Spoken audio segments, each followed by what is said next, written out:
Baik, insya-Allah kita mula dengan Ummul Quran Al-Fatihah. A'udzu billahi minasyaitonir rajim. Bismillahirrahmanirrahim. Alhamdulillahi rabbil alamin arrahmanir rahim maliki yaumiddin. Iyyaka na'budu wa iyyaka nasta'in. Ihdinas siratal mustaqim. Siratal ladzina an'amta 'alaihim ghairil maghdubi 'alaihim waladdallin. Amin. A'udzu billahi as-samiil 'alim minasyaitonir rajim. Bismillahirrahmanirrahim. Alhamdulillah. Innal hamdalillah nahmaduhu wa nasta'inuhu wa nastahdi wa nastaghfiruh wa na'udzu billahi min shururi anfusina wa min sayyiati a'malina. May yahdihillahu fala mudhillalah wa may yudlil fala hadiyalah. Asyhadu an la ilaha illallah wahdahu la syarikalah wa asyhadu anna Muhammadan abduhu wa rasuluh. Qala rabbi shrah li sadri wa yassir li amri wahlul 'uqdatan min lisani yafqahu qawli. Rabbi zidni ilman amma ba'. Assalamualaikum warahmatullahi wabarakatuh. Alhamdulillah, pertama-tama kita syukur pada Allah Subhanahu wa taala. Dengan izin Allah kita dapat bertemu pada malam ini. Satu malam yang berbahagia, mudah-mudahan malam yang menjadikan kita lebih dekat dengan Allah. Malam yang akan menjadikan kita sebagai satu jalan untuk kita mendekatkan diri kita dengan Allah. Mudah-mudahan malam ni kita boleh bangun malam, kita boleh menghidupkan munajat kita, menghidupkan qiyam kita, menghidupkan taubat kita kepada Allah Subhanahu Wa Taala. Jadi itulah keistimewaan malam. Bila malam hari, sesungguhnya perkara yang penting bukanlah sekadar kita berehat, tetapi sebenarnya perkara yang penting ialah kita dapat menghidupkan malam. Jadi yang digambarkan sebagai Qiyamul Lail. Qiyamul Lail ni dia bukan suatu yang kita kata yang biasa je ataupun program-program semasa kan. Mungkin kita kata Qiyamul Lail ni buat masa bulan puasa. 10 malam terakhir kita intensif bangun malam, Quran dan sebagainya. Jadi sebenarnya Qiyamul Lail itu adalah kehidupan bagi para pejuang. Jadi orang yang berjuang ni, dia hidup dengan bangun malam. Jadi bangun malam ni adalah masa yang terbaik bagi dia untuk nak minta pada Allah apa yang dia nak minta. Sama ada yang dia minta itu adalah perkara-perkara yang berkaitan dengan kita kata masalah dia, nak minta seorang selesaikan masalah dia, nak minta Allah bagi solusi kan, ataupun mungkin dia boleh mengadu, munajat pada Allah Subhanahu Wa Taala, ataupun dia boleh mendoakan pula orang lain, mendoakan orang lain, minta ampun untuk umat kan. Allahumma ighfir lana, contohnya kan, kita minta ampun kepada semua yang ada. Jadi maknanya bila sampai malam hari, bagi mereka yang berjuang ternanti-nanti untuk bangun malam. Bangun malam. Jadi dia bukan malam ni untuk rehat bagi orang berjuang, tapi malam ni untuk dia nak bersama-sama. Rehat macam rehat fizikal, rehat fizikal. Jadi bukan untuk nak berehat fizikal, tetapi bangun malam bagi orang berjuang ni ialah salah satu daripada rutin dia, salah satu daripada aktiviti utama dalam sehari. Jadi dalam 24 jam ni, dalam 24 jam bermula daripada pukul 12 malam sampai kepada 12 malam lagi satu kan, contohnya lah. Maka kita sebut aktiviti yang paling penting sekali pada para pejuang, terutamanya mereka yang mahu menghidupkan kita kata perjuangan di akhir zaman ini ialah pada sebelah malam, iaitu ketika itulah dia minta kepada Allah. Dia bukakan hatinya, dia rendahkan dia punya pemikirannya, dia punya perasaannya kepada Allah dengan serendah-rendahnya. Tadaru'an wa khufyan. Dia tadaru'an, dia merendahkan dirinya, merasakan memerlukan Allah. Jadi malam hari ini terbaik. Jadi seorang pejuang malam hari dia ada dia punya tugas dia. Sebab itulah dalam sirah Rasul sallallahu alaihi wasallam banyak menggambarkan kepada kita bagaimana sebenarnya malam hari itulah digunakan oleh Rasul sallallahu alaihi wasallam untuk bermunajat, untuk memohon pada Allah, untuk bertaubat, untuk berzikir, untuk merayu Allah, untuk meminta pada Allah. Jadi malam inilah malam yang terbaik. Kata-kata dalam satu hari yang terbaiklah malam hari. Malam hari untuk kita nak mohon. Contohnya kita dah bekerja siang hari, kita dah beramal siang hari, kita dah berdakwah, mentarbiah orang, berjihad dan sebagainya. Maka malam harilah kita nak minta pada Allah, ya Allah, izinkanlah ya Allah apa yang kau beri kepada aku siang hari tadi, amalan-amalan tadi, ya Allah engkau izinkanlah supaya amalan-amalan itu engkau terima sebagai ibadah, engkau terima sebagai ubudiyah. Kita minta Allah terima amalan kita.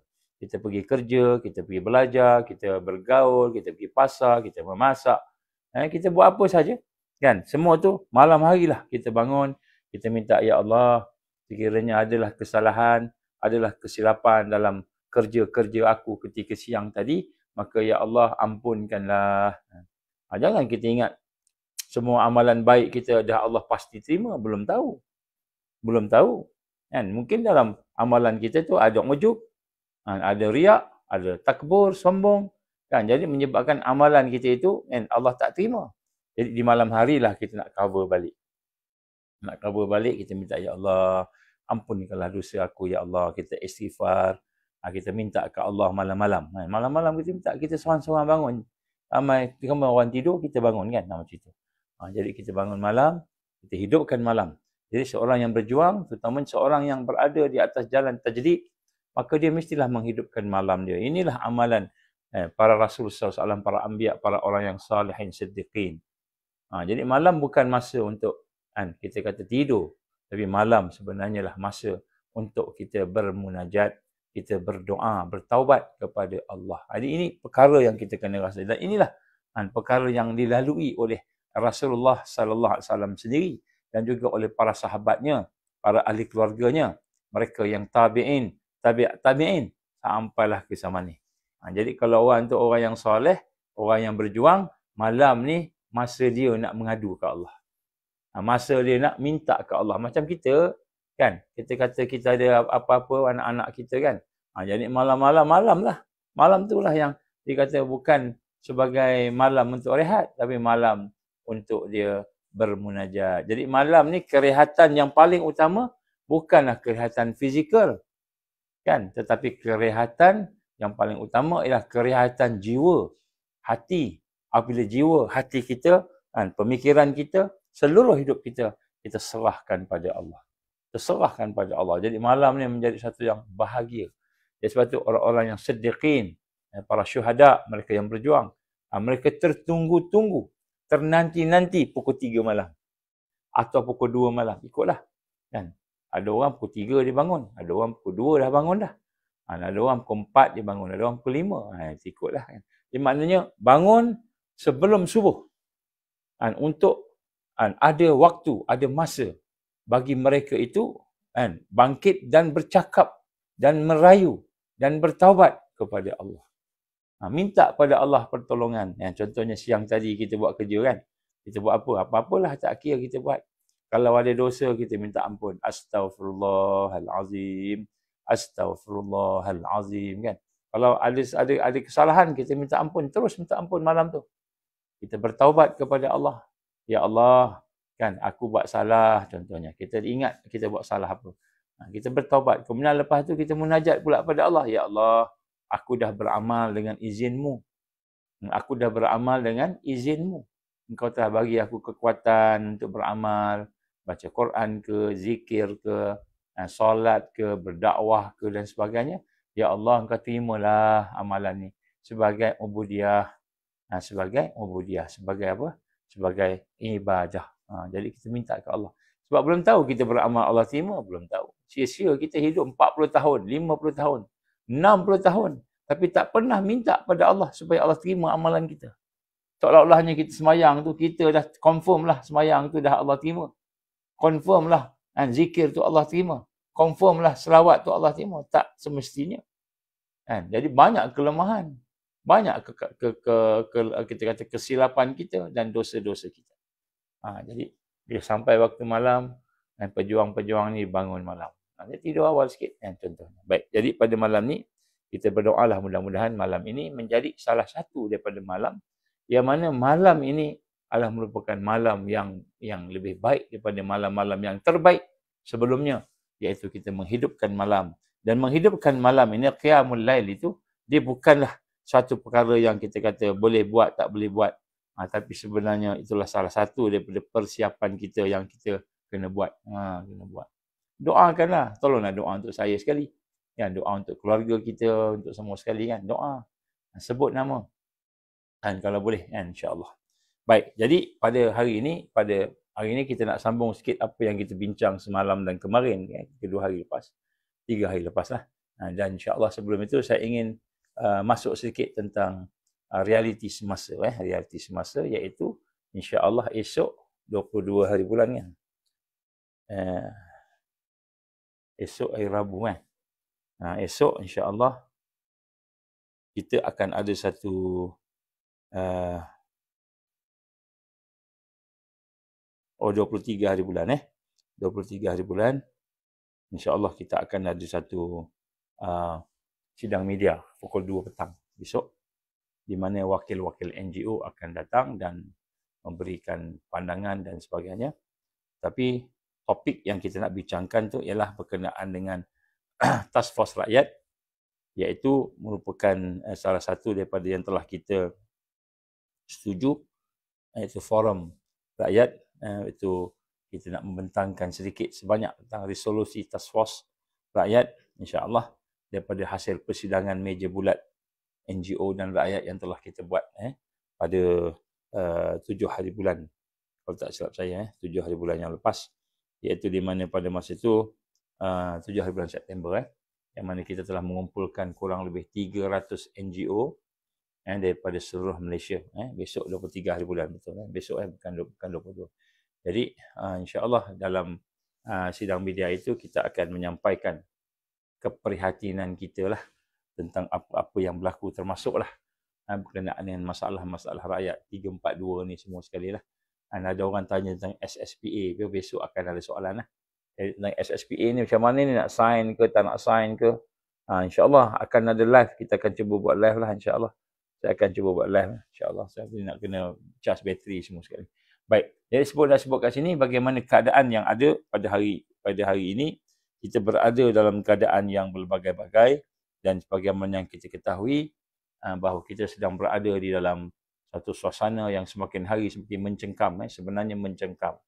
Jadi bila pembentangan apa dipanggil bajet negara 2025 kan, yang dibentang oleh Perdana Menteri, dan tak tahulah sengaja ke tak sengaja, tapi peliklah apabila akta berkenaan dengan tahanan rumah, tahanan di rumah tidak disebut walaupun dia ada dalam buku, dalam ucapan itu ada tahanan rumah bagaimana macam mana sebagainya lah, tetapi tidak dibacakan oleh Perdana Menteri.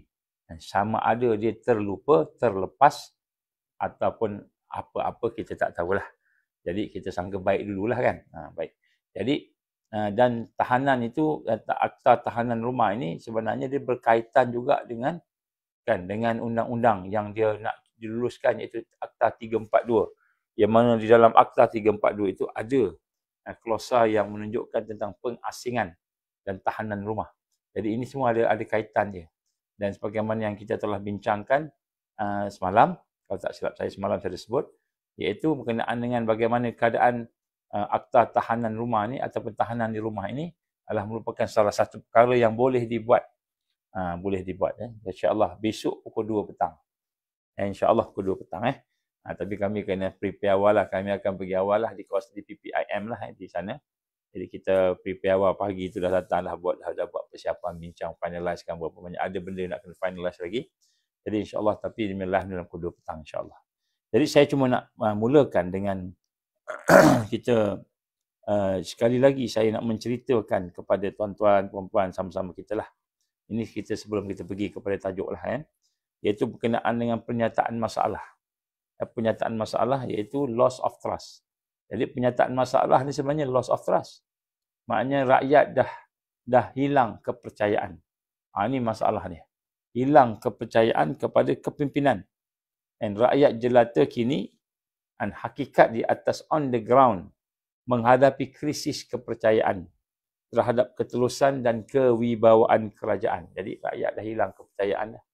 kan kepada kerajaan. Jadi mungkin kita kata tidak semua, ya mungkin tidak semualah, tetapi di sini kan kenapa telah hilang kepercayaan tadi? Kerana ada rasa teraniaya, kan, rasa dizalimi, dan rasa itu semakin lama semakin besar, semakin hebat dan membawa kepada peningkatan tekanan. Rakyat bertambah tertekan dan mengancam keamanan dan kestabilan negara. Jadi kita bimbang dia akan menuju kepada suatu yang membawa kepada huru-hara. Ini kita bimbang yang itulah. Kita nak supaya elakkan daripada terkena huru-hara dan sebagainya. Dan di sinilah kita melihat bagaimana apa yang telah kita setuju. Daripada itu ialah kita akan membentangkan kepada Duli Yang Maha Mulia Seri Paduka Baginda Yang di-Pertuan Agong. Ini kerana kita masih tertakluk kepada perlembagaan negara dan kepada peraturan-peraturan. Jadi ini kita kata jalan baik lah. Jalan baik yang rakyat nak. Rakyat kita bukan nak melawan kerajaan ke, nak runtuhkan kerajaan ke, nak lawan yang di-Pertuan Agong, bukan. Tapi kita ingin menyampaikan dan apa yang telah rakyat bincang, apa yang telah rakyat fikirkan, kerana sebahagian besar daripada rakyat tadi, yang mana pada hari ini suara mereka telah tertekan, ditutup. Kalau cakap lebih sikit aja, kan, kena delete. Kalau tulis dekat Facebook ke mana, cakap lebih-lebih sikit aja, kena delete. Bukan kata rakyat biasa yang kena delete, kan. Ahli parlimen pun kena delete, kan. Kita tengok siapa nama muda tu, parti muda lah. Allahu Akbar, siapa nama dia lah. Tak ingat nama muda tu, kan. Ahli parlimen pun kena delete, dia punya tu pun kena tarik, kan. Jadi apa lagi rakyat? Ahli parlimen ni yang dah memang confirm dia duduk di parlimen, dan yang memang dah confirm dia mengetahui apa masalah yang ada, dan yang memang confirm dia bersama rakyat dan mewakili rakyat. Sadiq. Syed Sadiq. Jadi dia pun kata dia punya apa? Tulisan dia punya itu pun hilang, disekat. Jadi seolah-olah macam kebebasan untuk nak bercakap ni sekarang ni disekat. Malahan pula hari ini bukan sahaja kebebasan itu disekat dari sudut kita kata media massa, social media dan sebagainya, malahan kita lihat pada hari ini ancaman-ancaman dengan akta-aktanya, dengan ugutan dari menteri pun ugut rakyat. Siapa cakap lebih-lebih, kena masuk penjara. Lebih-lebih lagi, ISA dah tak ada, diganti dengan SOSMA pula dan berbagai. Jadi perkara-perkara ini menyebabkan rakyat merasa dizalimi. Media massa kita tidak lagi telus, kan, dan kita lihat banyak macam-macam perkara yang nak disampaikan, semua disekat dalam keadaan tersekat. Ini adalah perkara yang kita akan suarakan kepada pihak kepimpinan negara. Dan kemudian selain daripada itu, dan bukan sahaja sekadar itu, malahan kita dapati dengan akta-akta baru banyak lagi perkara-perkara yang telah diganggu lah. Diganggu itu tak termasuk lagi yang diganggu tadi. Jadi kita berhimpun dan kita bersidang dan kita berbincang, dan sesuai dengan kita kata perkara 40 kurungan 3, iaitu Perlembagaan Persekutuan Negara kita, iaitu Undang-Undang Persekutuan, boleh membuat peruntukan, maknanya ada satu peruntukan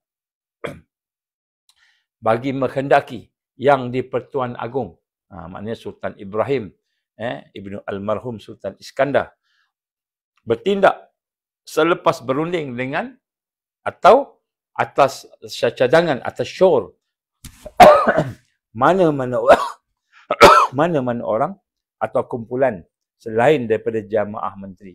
Jadi Agong, yang di-Pertuan Agong boleh ambil syur, ambil cadangan daripada mana-mana kumpulan, daripada mana-mana orang, selain daripada jamaah menteri, selain daripada PM, selain daripada menteri, bagi menjalankan peranan sebagai mana budi bicara dia. Jadi sebenarnya yang di-Pertuan Agong ni dia ada kuasa. Dia ada kuasa untuk melihat. Kalaulah parlimen ni berjalan dengan baik, maka sudah tentulah tak ada masalah. Jadi kalau parlimen jalan tidak baik, masalah Kan? Macam contoh kita lihat hari ni, seperti tarik tali. Kan? Pihak kerajaan nak buat sesuatu pun susah sebab seolah-olahnya macam tak dapat sokongan daripada ahli parlimen. Dan pada masa yang sama, kan, pihak-pihak pembangkang pula sentiasa dalam keadaan yang lebih kurang sama kekuatannya dengan kerajaan. Dan kita lihat pula, kan, pada masa yang sama, kan, banyak juga berlaku bentuk-bentuk penganiayaan yang kami hadapi. Contohnya di on the ground, contohnya dari sudut kehakiman, legal, dari sudut kehakiman, laporan polis dah dibuat. Banyak laporan polis dibuat. Banyak, bukan 1,000. Apa? Bismillah. Jadi laporan polis buat 1,000 lah. 1,000. Laporan polis buat 1,000. Kan? Mana satu yang dah masuk court. Kita nak meminta legal, kehakiman. Tadi bahagian parlimen, eksekutif dan sebagainya. Bahagian legal pula ke judiciary. Dan kita nak minta judiciary review. Kita hantar kepada mahkamah dengan lawyer-lawyer kita dan lawyer-lawyer yang rakyat sama-sama dah pakat-pakat. Hantar untuk buat judiciary review tentang perkara-perkara yang ada. Pun tak lepas. Sampai sekarang tak lepas. Kan? Tak lepas judiciary review tentang apa yang berlaku. Pandemik ke, plandemik ke semua. Semua tu tak lepas. Jadi kita rasa seperti teraniaya lah. Seperti kita ni dizalimi lah. Kan? Jadi pada masa yang sama, kita lihat kaki tangan kerajaan juga seolah-olahnya tangan mereka, kaki mereka diikat. Tak boleh nak buat apa-apa. Jadi di sinilah kita lihat bagaimana perlu satu peruntukan. Peruntukan yang ada di dalam kita kata perlembagaan persekutuan. Maka kita merasakan, kami merasakan, rakyat merasakan bahawa perlu ada campur tangan daripada yang di-Pertuan Agong. Jadi kita nak minta supaya ada campur tangan daripada ke bawah duli yang di-Pertuan Agong. Untuk apa? Untuk melihat perkara. Bukan kita nak suruh kerajaan jatuh ke, nak suruh tangkap ke apa. Tak ada. Nak melihat semula apa yang berlaku, betul ke kerajaan yang ada pada hari ini di bawah parlimen yang ada hari ini berjalan dengan betul.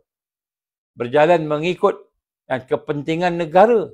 Mengikut kepentingan agama, bangsa dan negara. Betul ke?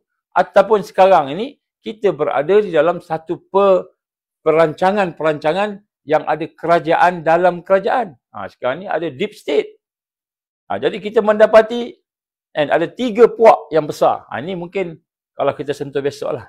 Ni macam malam ni tak macam kita tajuk ni je ni. Jadi tiga perkara besar. Yang pertama kita dapati bila nak selesaikan masalah tak jadi. Nak buat ni tak jadi. Nak buat itu tak jadi. Malahan daripada maklumat yang kami terima. Yang kami terimalah. Kan kita hantar memorandum kepada yang di-Pertuan Agong pun tak sampai. Bukan yang di-Pertuan Agong tak nak tengok. Tak sampai. Kan? Bila yang di-Pertuan Agong tanya agaknya lah kepada siapa yang menjaga tu kan. Siapa yang menjaga tu. Ada apa ke yang rakyat nak cakap apa? Tak ada apa tuanku. Tak ada apa. Tak ada ni masalah biasa je. Tak perlu tuanku nak tengok pun tak apa. Ini boleh disettle. Mungkin agaknya lah. Ini sangka buruk kita lah. Sebab yang kita buat satu pun tuanku tak respon. Bismillah. Dan saya yakin di dalam hati kecil, kurang-kurangnya lah kepada yang di-Pertuan Agong. Tentu ada perasaan kasih kepada rakyat. Kasih kepada rakyat. Kita nak rasa macam itulah. Sebab tu tanggungjawab dia, amanah dia. Dia telah bersumpah untuk menjaga kebajikan agama dan bersumpah untuk menjaga kebajikan rakyat. Dan saya yakin, kita yakin sebenarnya. Tentu tidak banyak pun sedikit. Ada rasa kasih kepada rakyat. Tetapi kenapa tak sampai? Ni saya dapat maklumat baru 2-3 hari lepas ni. Memang tak sampai. Rupanya. Kita hantar kat ke apa namanya ke pagar tu, kita nak jumpa kat pintu pagar je boleh. Kita rakyat nak jumpa dengan Yang di-Pertuan Agong ni kat pintu pagar je. Bukan jumpa tuanku pun. Jumpa wakil kepada wakil. Tapi kalau businessman, tycoon, daripada mana-mana datang, boleh berjumpa baginda Agong, Yang di-Pertuan Agong, contohnya atau sultan-sultan, jumpa di meja makan. Jumpa di meja perbincangan. Tapi rakyat yang dah buat research, nak sampaikan ni, jumpa kat pintu pagar je. Inilah yang kami rasa, kenapalah yang perkara ini berlaku. Sedangkan kita yakin ada perasaan kasih daripada ucapan-ucapan yang kita dengar. Sultan Ibrahim, Sultan Iskandar Al-Hajj telah menyatakan bagaimana concern dia. Dan kepada rakyat, saya yakin ada. Kalau tak banyak pun sikit, malahan saya dah bertanya dengan tuan-tuan guru yang ada. Ramailah, ada beberapa saya bincang. Saya tanya kepada tuan-tuan guru kita, dia kata antara perkara yang penting, hikmah yang perlu kita faham. Kita nak kena pastikan struktur agung, struktur sultan, majlis raja-raja ni tidak dihapuskan. Sebab apa? Di situlah adanya agama, peranan menjaga agama. Bukan macam golongan-golongan yang bukan bangsa Melayu ni, bangsa Islam ni. Bukan macam golongan-golongan yang kepentingan negara luar, daripada China contohnya, daripada Amerika contohnya, yang mereka nak jadikan negara Malaysia ni republik. Dah tak ada dah sultan. Dah tak ada dah orang yang menjaga agama. Macam mana yang berlaku kepada Indonesia. Dia ada menteri agama-agama. Jadi Malaysia ni tidak. Jadi memang mereka mahu menghancurkan orang yang memegang agama ni. Dia nak tukar kepada republik. Jadi kita ni nak kena jaga, kata tuan-tuan guru yang ada. Dia kata, walaupun ada kelemahan di sana sini, memang banyak kelemahan. Kita tidak menafikanlah. Tetapi struktur yang ada di negara kita ni sekurang-kurangnya ada kekuatan orang yang beragama Islam, orang yang telah dipilih dari sudut kita kata sebagai raja dan sultan tadi, untuk memimpin negara kita sebagai ketua negara, ketua yang memimpin negara tadi, dan mereka peranan menjaga agama. Jadi ini satu perkara yang ada di negara kita ni. Tetapi perkara ini nampaknya sepertinya yang sedang berlaku seolah-olah kuasa kepada Islam itu, yang menjaga Islam itu, kuasa yang di-Pertuan Agong ataupun majlis raja-raja, seolah-olahnya mereka sedang kikis sedikit demi sedikit, sedikit demi sedikit. Jadi sebenarnya rakyat ni nak membantu, nak bersama dengan Yang di-Pertuan Agong, nak bersama dengan majlis raja-raja. Kenapa? Kerana rakyat berhajatkan kepada Islam. Dan tuanku juga telah berjanji setia dengan Allah, wallahi wa billahi wa tallahi, tadi dah bersumpah untuk menjaga agama, menjaga rakyat, menjaga negara. Melebihi daripada menjaga kepentingan diri dan kepentingan apa yang ada pada dia. Jadi disitulah kita lihat menjadi satu kewajipan kepada kita untuk memperkasakan sistem ini. Walaupun pada masa dulu tujuan yang dibuat oleh pihak British bila dia menyusun struktur negara kita ni, dia dah pecah-pecahkan. Dia dah pecah-pecahkan. Peranan tu dipecah-pecahkan. Jadi sultan ni dia kata pegang agama aja, eksekutif tak payah tengok contohnya. Dia yang pecah-pecahkan. Padahal di dalam Islam tidak ada pemisahan antara raja, antara agama dan antara negara. Tak ada pemisahan dalam Islam. Semuanya tu duduk di bawah kategori sebagai wakil Allah, khalifah, sebagai untuk menegakkan kebenaran Allah. Jadi di sinilah kita lihat dalam kita kata perlembagaan negara ada peruntukan yang mana menyatakan bahawa Yang di-Pertuan Agong boleh bertindak. Melihat kalau benda berlaku ini, contohnya saya minta maaf lah, saya sebutlah. Mungkin ada pihak istana yang mendengar. Saya yakin ada pihak istana yang mendengar. Saya tahu ada pihak istana yang mendengar. Saya minta lah, sungguh-sungguh bangsa lain, kalau dia senyum dengan kita pun, kalau dia nak buat baiklah dengan kita pun, dia ada bisnes dia yang dia nak. Dia ada keuntungan yang dia nak. Dia ada kepentingan yang dia nak. Dan lebih besar lagi kepentingan dia, hari ini dia kata, aku terpaksa duduk di bawah orang Melayu. Aku terpaksa duduk di bawah tuanku, Sultan. Aku nak kalau boleh, aku duduk ke atas. Sebab tu Lim Kit Siang baru-baru ni, dia telah pun mengeluarkan kenyataan, dia kata perlembagaan negara tu tak payah ikut sangat lah, dia kata. Berani dia sebut tu. Dia kata tak payah ikut sangat lah perlembagaan, maknanya dia nak menolak. Dia nak menolak tentang kuasa yang ada kepada Sultan, pada Raja, pada Agong. Ini sebenarnya satu yang melanggar. Tapi apa yang dibuat pada Lim Kit Siang ni?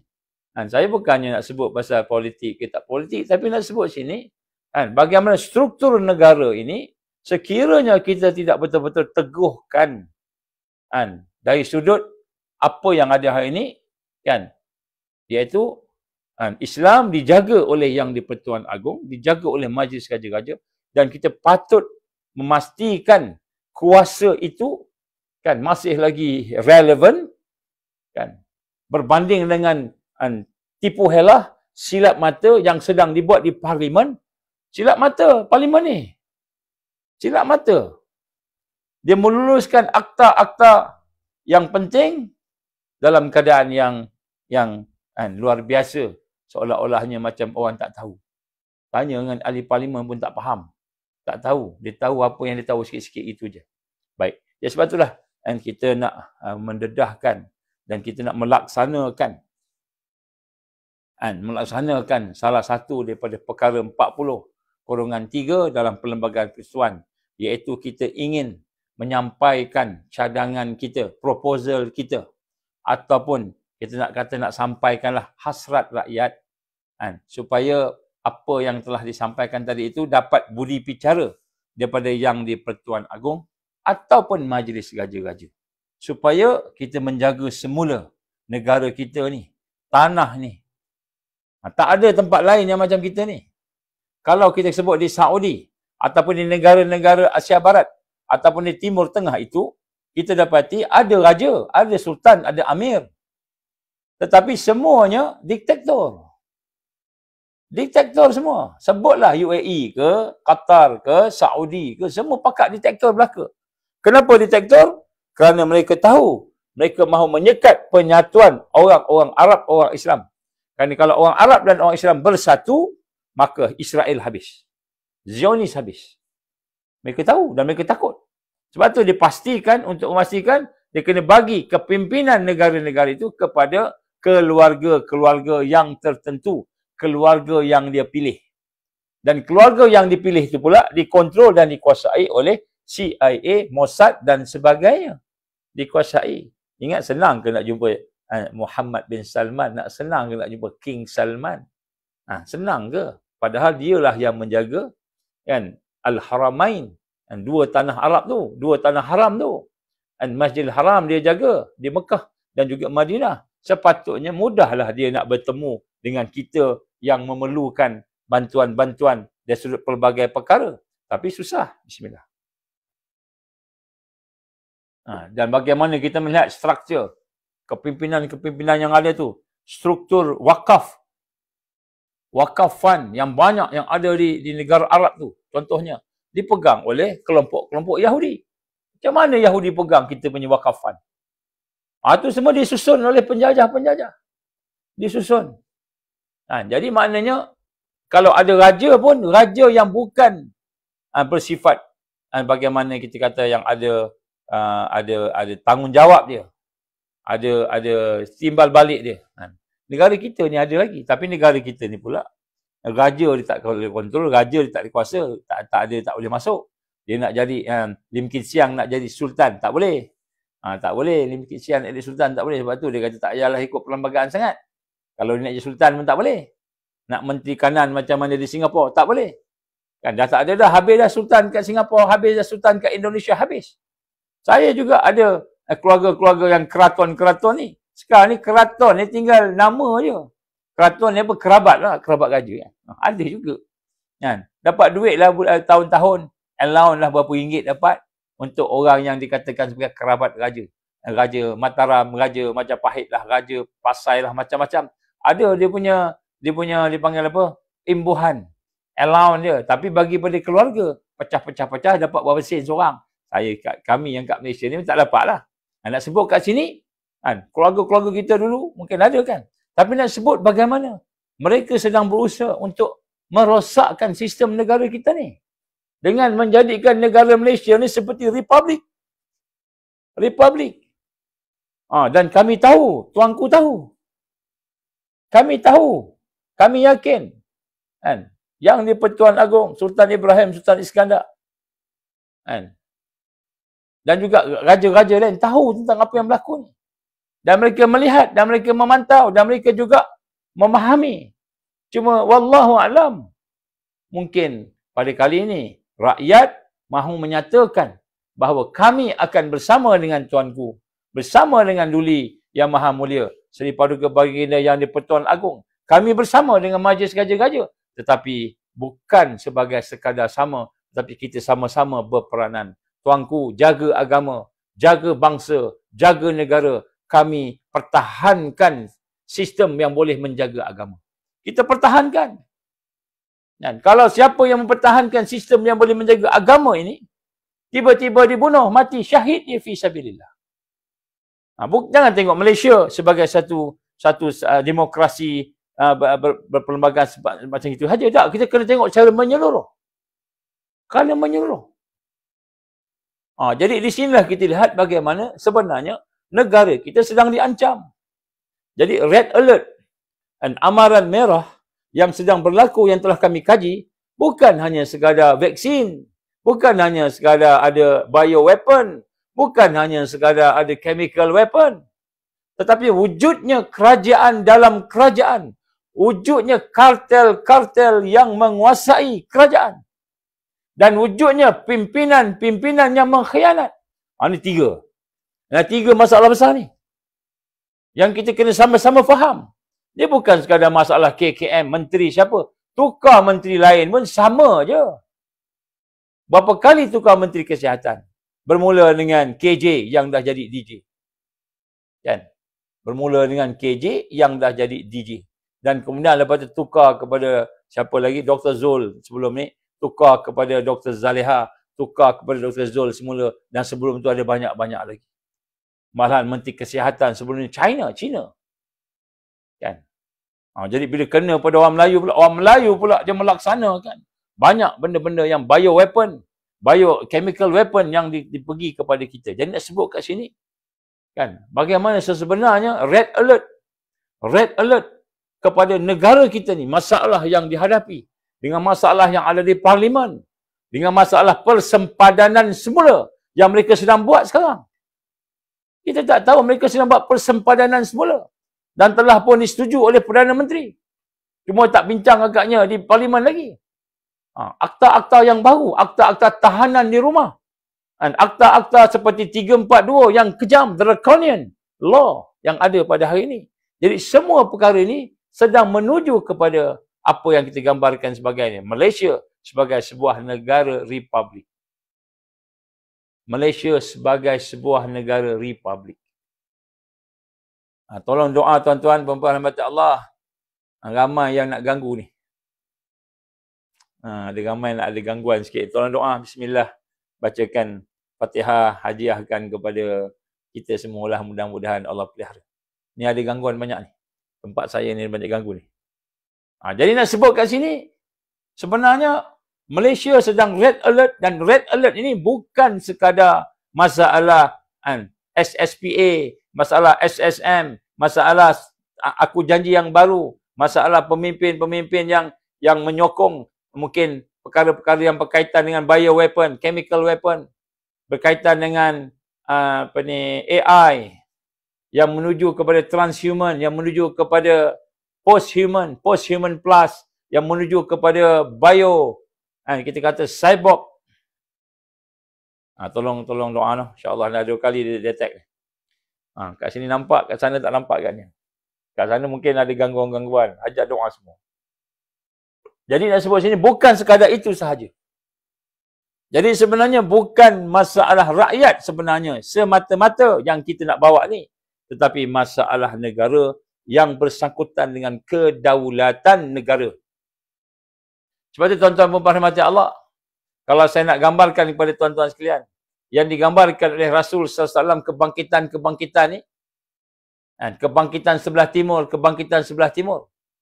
yang paling kita kata dekat lah, ialah kebangkitan dari tanah Melayu. Kebangkitan dari tanah Melayu. Bismillah. Tak payahlah nak sebut Panji Hitam lah, Bani Tamim lah, sebagainya. Hak tu Nabi dah sebut, kita tak sebut. Tapi kita tengok dengan sistem yang ada pada hari ini dalam seluruh dunia ni, yang nampak paling steady untuk bangkit, paling potensi untuk bangkit ialah tanah Melayu. Kenapa? Kita ada sistem raja yang tugasnya mempertahankan agama. Jadi tugas utama raja, tugas utama yang di Pertuan Agong, Majlis Raja-Raja, mempertahankan agama. Itu tugas utama. Bayangkan. Dan dia mempunyai kuasa-kuasa. Contohnya perkara 150. Perlembagaan persekutuan. Dia mempunyai kuasa untuk mengisytiharkan darurat di mana tentera dan polis berada di bawah yang di Pertuan Agong. Berada di bawah yang di Pertuan Agong. Jadi benda ni ditakuti. Kalau di Indonesia dah habis dah. Indonesia dah tinggal Perdana Menteri je. Presiden dipanggil. Indonesia dah jadi presiden. Dan presiden tak tengok agama Islam. Tak kira dia. Dia boleh jadi Islam, isteri dia bukan Islam. Kristian. Dia boleh jadi Islam, mak ayah dia sebelah Islam, sebelah tak Islam. Tak apa. Malahan menterinya pun jaga agama-agama semua. Di Malaysia tak ada. Bukan begitu. Di Malaysia kita ada menteri agama. Dan maksud menteri agama tu dia kena tengok Islam.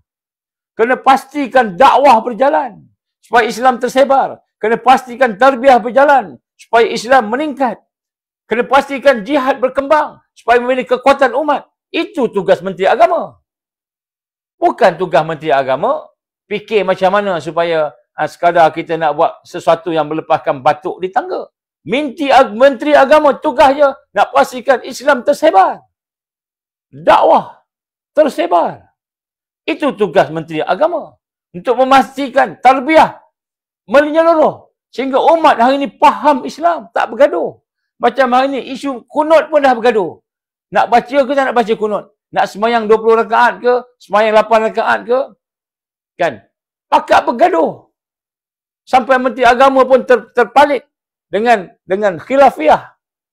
Perkara-perkara khilaf. Terpalit bincang benda-benda yang khilaf. Benda yang khilaf ni bagi ulama' dah bincang dah. Tak apa, tak ada masalah. Jadi nak sebut kat sini, menteri agama pun pening. Nak buat apa ni? Tugas dia pastikan dakwah tersebar seluruh Malaysia. Sehingga orang bukan Islam. Winston Tan kita duk cakap. Winston Tan kontrol. Ananda Krisnan sebelum ni kontrol semua ni. Orang bukan Islam ni. Geng-geng Tun Mahathir dulu ni. Dia lantik orang bukan Islam. Kan? Menjadi apa? Menjadi tycoon, menjadi orang yang kaya, orang Cina yang bukan Islam ni kaya, kontrol tak. Di mana peranan menteri agama? Dakwah kepada mereka. Pernah ke menteri agama, level menteri, pergi jumpa dengan Winston Tan? Anak Winston Tan, 2 orang masuk Islam. Anak Winston Tan, 2 orang masuk Islam. Winston Tan yang kaya raya tu, kan? Tak pernah diseru kepada Islam. Pernahkah menteri agama bawa ke situ? Jumpa dengan Lim Kit Siang. Berdakwah kepada mereka. Ajak Lim Kit Siang masuk Islam. Kenal Islam. Contohlah. Jadi confused. Jadi menteri agama ni nak kontrol orang Islam je. Tak nampak dakwah.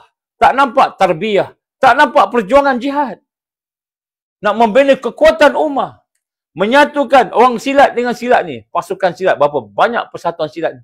Sama-sama sendiri pun bertelagah. Bergaduh. Bersilat. Sama sendiri. Kan? Di mana agamanya? Itulah menteri agama. Kita je ada menteri agama. Agama Islam ni.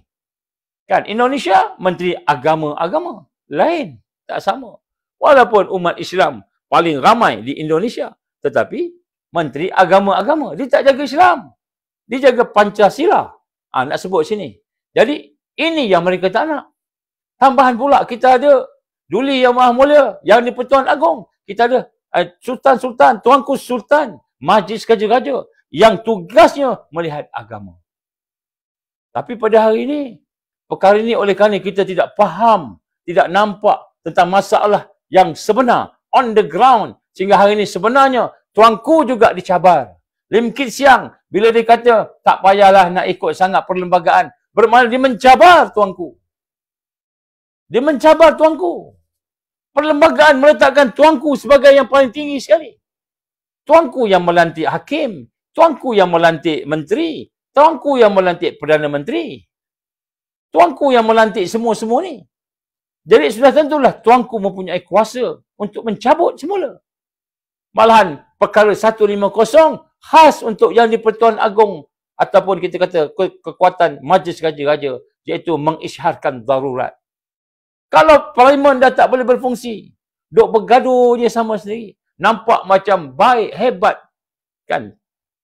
Tapi rupanya di bawahnya penuh dengan kekosongan, kosong, seperti rumah yang telah dimasuki oleh anai-anai. Rumah ni rumah kayu, tak kuat sangat. Masuk anai-anai dalam tu. Anai-anai ni dibuat kerja senyap-senyap. Tahu-tahu akta ni keluar je. Akta 342, anai-anai keluarkan. Akta pertahanan, tahanan di rumah, anai-anai keluarkan. Semua senyap. Berbagai akta yang dikeluarkan. Dan akhir besok tiba-tiba kan akta persempadanan semula disempadankan semula. Daripada persempadanan semula itu habis. Majoriti yang sepatutnya memimpin dan memerintah menjadi minoriti. Kenapa? Dipecah-pecahkan. Tempat yang banyak orang Melayu, orang Islam dipecah-pecahkan. Seperti Singapura, Gelang dipecah sampai 4 parlimen. Gelang ada 4 parlimen. Padahal Gelang tu ialah kawasan orang Melayu. Dipecahkan. Melayu tadi dipecahkan. Digabungkan dengan China dan India. Akhirnya yang menjadi majoriti, China dan India. Kawasan Melayu jadi majoritinya China dan India. Kenapa? Dipecah-pecahkan. Persempadanan semula yang dilakukan oleh PAP di zaman Lee Kuan Yew. Dan sekarang anai-anai sedang merayap-rayap masuk ke SPR, SPRM. Macam-macam dia masuk. Malahan sampai peringkat dia nak masuk ke dalam jabatan agama. Jabatan agama Islam. Tahukah kita anai-anai telah merayap-rayap sampai masuk ke dalam jabatan Perdana Menteri dan telah mengeluarkan beberapa perkara. Contohnya, bajet untuk surau dan masjid. Bajet untuk surau dan masjid yang sebelum ini diberikan kepada Jabatan Agama Islam atau diberikan kepada Majlis Agama Islam di bawah Tuanku Sultan ataupun yang di Pertuan Agong. Sekarang ni dah bertukar kepada bajet itu diberi kepada ICU ataupun Jabatan Perdana Menteri. Jadi Jabatan Perdana Menteri siapa? Politician. Yang pegang ni politician. Siapa politician tu? Siapa-siapa yang dilantik. Maka bukan lagi Jabatan Agama Islam. Gaji imam, gaji Bilal, gaji penceramah, gaji nak bajet untuk buat program masjid dan sebagainya. Duduk di bawah JPM. Ini sekarang dia dah ke arah situ. Bukankah ini telah melanggar bagaimana kuasa masjid dan surau sepatutnya duduk di bawah Jabatan Agama Islam. Nak bagi gaji, biarlah Jabatan Agama Islam bagi. Biarlah Majlis Agama Islam bagi. Kerana Majlis Agama Islam, Jabatan Agama Islam duduk langsung, direct kepada Tuanku Sultan. Tapi ini pun dia nak masuk. Ni dia merayap macam anai-anai. Ini semua masalah negara ni. Bukan hanya masalah rakyat yang tak nak vaksin lah. Rakyat yang tak terima lah. Apa bukan? Ni bukan masalah anti-vaksin. Bukan. Ini masalah kedaulatan agama. Kedaulatan negara. Ini kita kena faham. Sebab tu rakyat kita bertindak dengan cara yang mengikut peraturan, mengikut perlembagaan, mengikut undang-undang. Dan perkara 40 kurangan 3 ini atas asas perkara perlembagaan itu kita nak sampaikan kepada Duli Yang Maha Mulia Seri Paduka Baginda Yang di-Pertuan Agong Sultan Ibrahim Sultan Iskandar. Banyak kali saya sebut nama dia ni. Kita juga ingin menyampaikan kepada Majlis Raja-Raja supaya Tuanku Sultan daripada setiap negeri yang ada faham dan tahu bahawa sebenarnya kedudukan raja-raja sedang terancam. Saya tak risau kedudukan raja tu sebab raja dia ada dia punya sendiri setup dia. Tapi yang kita lebih bimbang sebenarnya kedudukan agama Islam, kedaulatan negara kita. Itu yang lebih besar. Itu yang lebih besar. Sampai duit zakat pun nak kena kacau. Nampak? Duit zakat pun dikacau. Baik, jadi sebab itulah atas dasar itu, maka sebenarnya visi kita, NGO dan rakyat yang mahu kita satukan di sini ialah sebenarnya untuk meletakkan dan memastikan keluhuran perlembagaan, kedaulatan negara, kesejahteraan ekonomi dan sosial dan juga agama Islam itu sebenarnya berdiri teguh sebagai satu anutan, pegangan dan ikatan negara kita. Jadi ini yang kita nak. Kalau dulu kata Tengku Abdul Rahman, dia kata apa? Tengku Abdul Rahman kata, dia kata negara Malaysia adalah negara sekular. Dia kata. Disebut negara Malaysia, negara sekular. Macam Turki lah. Jadi maknanya agama tu dia kata agama resmi je. Itu dia faham. Macam itu, biarlah dia faham macam tu. Dia memang trained by British. Dia faham macam tu, biarlah. Dia dah tak ada. Jadi kita ada struktur yang Islam. Iaitu orang Islam kena memimpin.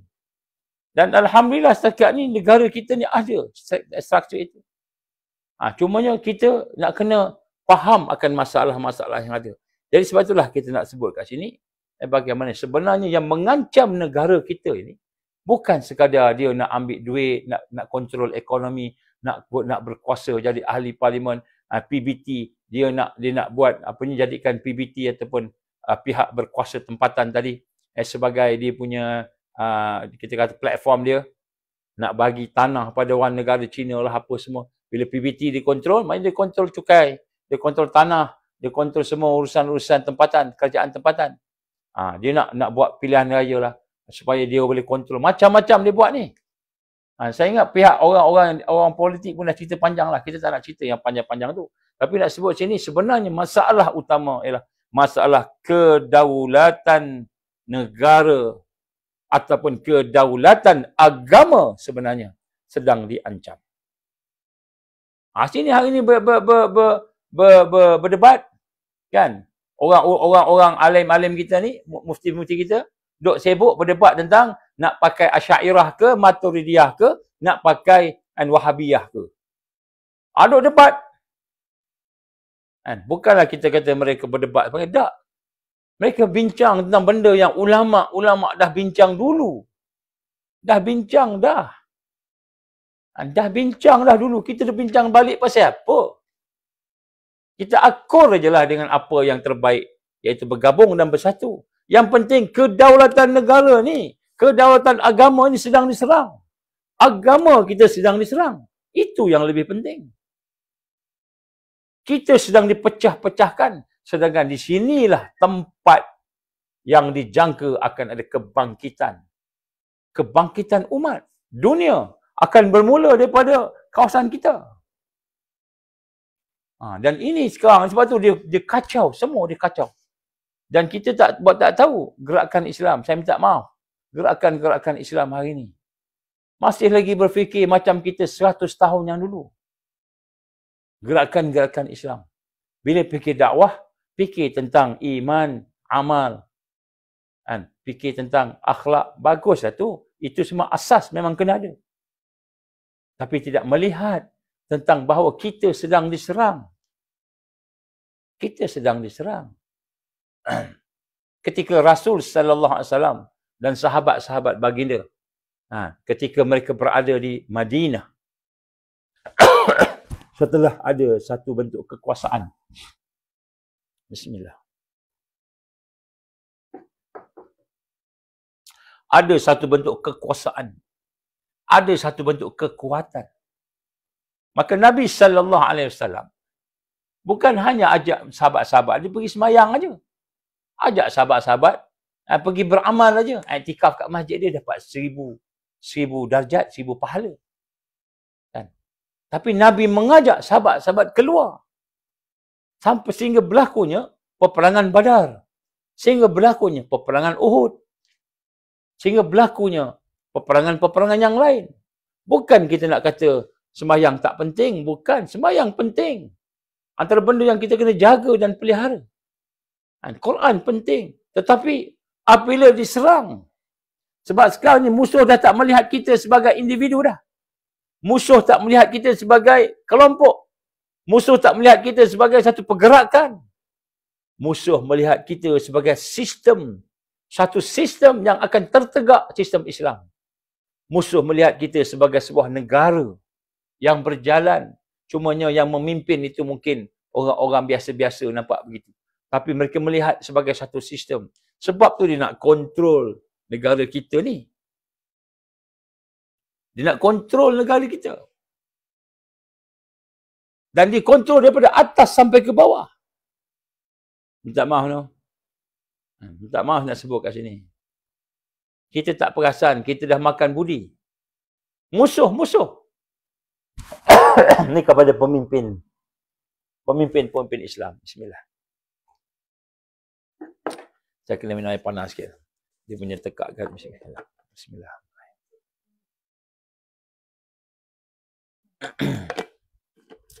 Jadi nak bincang tajuk ni dia kena apa? Laju cakap, dia cakap laju dia. Nak sebut kat sini, kita sedang diserang. Kita tak perasan ke kita kena serang ni. Jadi maknanya segala yang kita buat pada hari ini sebenarnya mestilah membina kekuatan. Solat, janganlah fikir solat, seronok solat aja. Saya khusyuk solat, boleh solat kat masjid, boleh solat berjamaah. Kita rasa, dapat 27. Kita bukan hanya sekadar solat. Solat yang membina kekuatan. Sehingga kita benci apa yang Allah benci.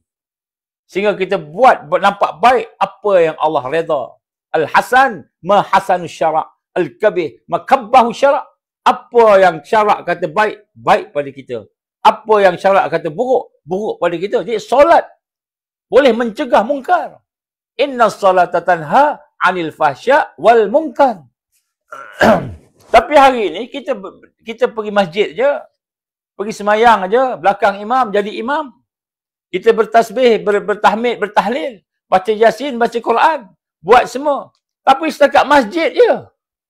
Kita tak nampak serangan ekonomi, serangan kesihatan, serangan-serangan yang pelbagai ni dalam bentuk yang cukup halus. Kita tak nampak. Seolah-olahnya kita buta daripada sejarah-sejarah yang telah berlaku.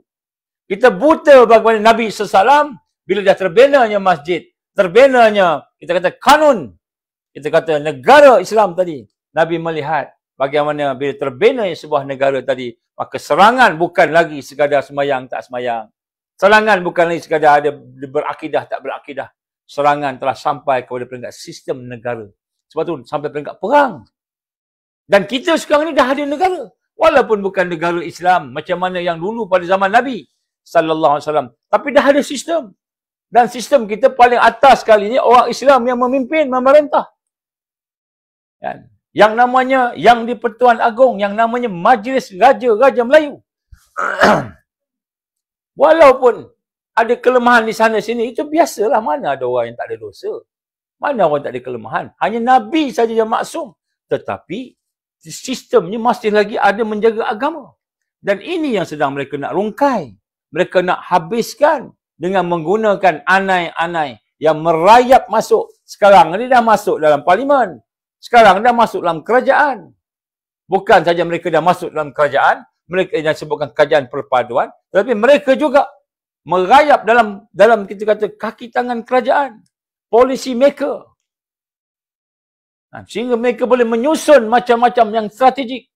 Minta maaf lah, no. Saya ni kan nak cerita lebih-lebih pun mungkin tidak sesuai. Tapi nak sebut kat sini. Anai-anai tadi bukan sahaja kalau nak sebut kat sini dah sampai kepada dinding-dinding yang boleh dia makan. Bukan sahaja dah sampai pada tiang-tiang negara, tiang-tiang rumah yang boleh dimakan. Anai-anai dah sampai ke dalam tempat kita tidur.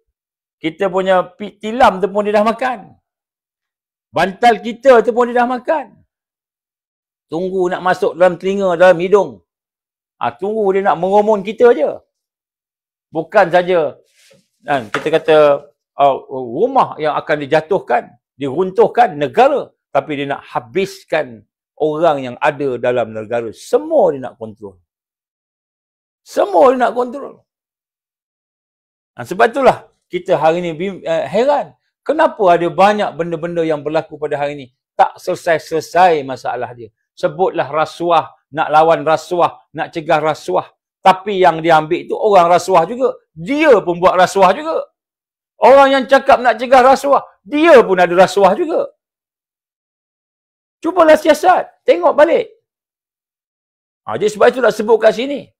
Masalah yang sedang kita hadapi ni masalah kedaulatan agama. Kedaulatan negara. Dan sebab itulah kita nak sama-sama bersatu dan bersama-sama kita membuat suatu perancangan yang teliti. InsyaAllah benda-benda inilah benda yang penting untuk kita perhatikan. Dan ini tidak bertentangan dengan perlembagaan negara. Kita bukan nak lawan negara. Kita nak tolong negara. Yang nak hancurkan negara ni, itu dia. Tengok siapa. Nombor satu, deep state orang putih panggil. Apa deep state ni? Kerajaan dalam kerajaan. Kita nampak macam dialah yang jadi Perdana Menteri. Macam dialah yang jadi menteri. Macam dialah yang jadi orang-orang yang dipegang. KSU ke sebagainya. Rupa belakang dia tu ada tali. Ada ikatan, ada gari, ada benda yang diikat. Sehingga keputusannya tu pun bukan keputusan dia. Kita nampak macam tu. Orang-orang yang ada kuasa diikat begitu pula. Orang yang ada pengaruh diikat cara lain pula. Sebab itulah kita nak ajak semua kembali balik. Kita betulkan semula negara kita ni. Kita ramai pakar-pakar yang ikhlas. Ramai. Tapi pakar-pakar yang ikhlas, mereka yang berjuang, mereka yang nak membantu kehidupan rakyat, membina semula negara ni, mereka semua ditolak tepi.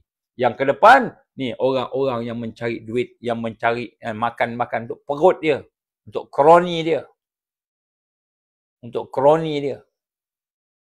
Olok-oloknya bertugas, tak payah ambil 1 sen pun daripada gaji kerajaan. Rupa-rupanya macam-macam. Minta maaf no. Benda ni kita pun tahulah. Saya sebut macam ni semua dah tahu dah. Semua dah tahu dah. Jadi sebab tu kita kata misi kita ialah untuk mengekalkan negara kita ini sebagai negara yang di atas sekali adalah kepimpinan yang fokus kepada agama. Yang fokus kepada kehidupan yang Allah redha. Itu yang kita nak. Itu yang kita hajatkan. Dan yang bersikap adil.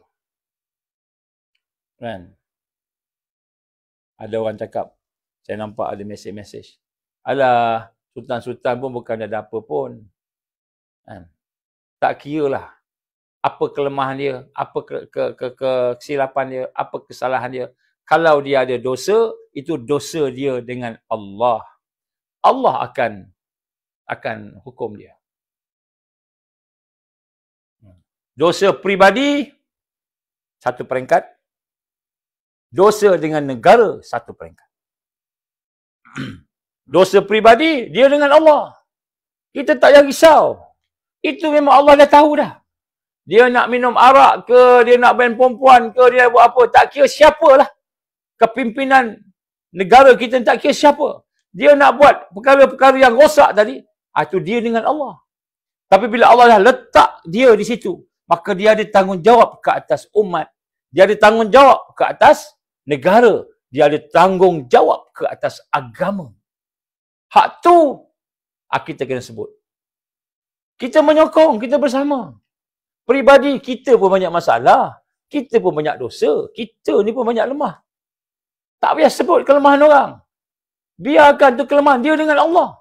Tapi kita nak dia berperanan. Kita berperanan. Sebagai rakyat, kita sokong raja-raja. Kita sokong yang di-Pertuan Agong.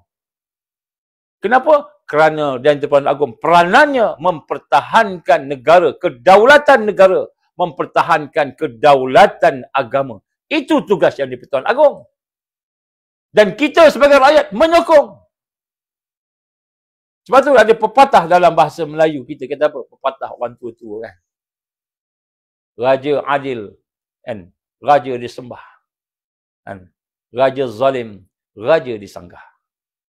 Sebab kita tahu raja-raja berperanan sebenarnya. Dan sekarang ni kita mahu supaya kita sama-sama rakyat bersama dengan sekarang ni. Tahu tak apa yang berlaku sekarang ni? Kan? Raja-raja bimbang. Kalau dia nak buat sesuatu, rakyat tak sokong. Kenapa? Rakyat dah sokong politik. Rakyat dah sokong tu, YB tu, yang dah undi tu. Saya nak sebut pada malam ni kepada tuanku Majlis Raja-Raja, Sultan-Sultan, Duli Yang Maha Mulia, Yang di-Pertuan Agong, Sultan Ibrahim, Sultan Iskandar. Saya nak sebut rakyat kami di bawah ni. Kalaulah yang ada di parlimen tu tidak betul, kita tak sokong. Bukan kita, saya ni tak, semua. Dan rakyat memahami peranan yang ada.